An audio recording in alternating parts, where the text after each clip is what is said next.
ഇപ്പൊ എനിക്കറിയില്ല.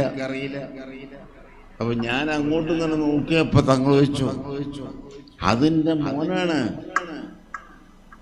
ഇപ്പൊ എന്റെ കൂടെയുള്ള ആൾക്കാരൊക്കെ മോന്റെ കൂടെയാണ് എന്ന് ബഹുമാനപ്പെട്ട തങ്ങള് പറഞ്ഞിട്ട് പറഞ്ഞു,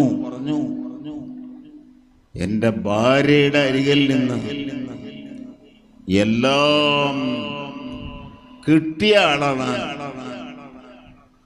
എന്റെ മോന്. അതുകൊണ്ട് ആണ് ജനങ്ങളൊക്കെ മോന്റെ കൂടെ ഉണ്ട്.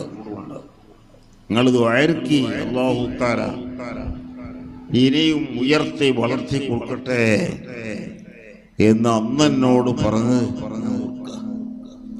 അന്ന് മുതൽ ഞാൻ പിന്നെ ബഹുമാനപ്പെട്ട തങ്ങളെ ശരിക്ക് വിളിച്ചു.